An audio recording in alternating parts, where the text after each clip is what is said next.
విశ్వక్ సేన్ ఏడాదికి 2-3 సినిమాలతో వస్తున్నా సక్సెస్ దక్కడం లేదు. రొటీన్ ఫార్ములాతో వస్తే ఇలాగే ఉంటుంది అని తెలుసుకున్న ఈ యంగ్ హీరో గెటప్పే కాదు, ఏకంగా జెండరే మార్చేశాడు. మాస్క్ దాస్ లైలాలా మారిపోయి వాలంటైన్స్ డే నాడు లక్ పరీక్షించుకుంటున్నాడు.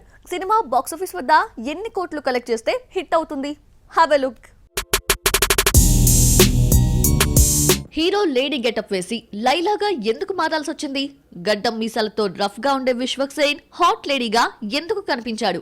లైలా గెటప్ లో ఉన్న హీరో వెనకాల మగాలు పడితే ఇదంతా ఎంటర్టైన్మెంట్ గా తీసిన లైలా ఆకట్టుకుంటుందన్న కాన్ఫిడెన్స్ తో ఉన్నారు మేకర్స్. గతంలో Chiranjeevi, senior hero Naresh lady getups వేసినా ఈనాటి స్టార్స్ ఈ గెటప్ జోలికే వెళ్లడం లేదు.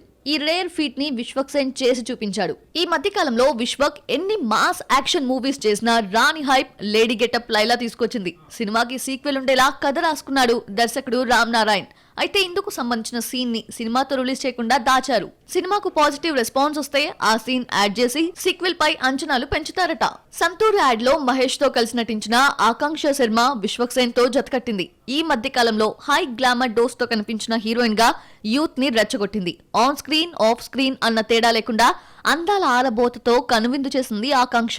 విశ్వక్ సేన్ ఫామ్ లోకి రావాలంటే లైలా బాక్సాఫీస్ వద్ద మినిమం 9 కోట్లు కలెక్ట్ చేయాలి. తెలుగు రాష్ట్రాల్లో 7 కోట్లకు, ఓవర్సీస్ ఇతర రాష్ట్రాల్లో 2 కోట్లకు బిజినెస్ జరుపుకుంది. మరి విశ్వక్ సేన్ కి లేడీ గెటప్ సక్సెస్ తీసుకొస్తుందో లేదో చూడాలి.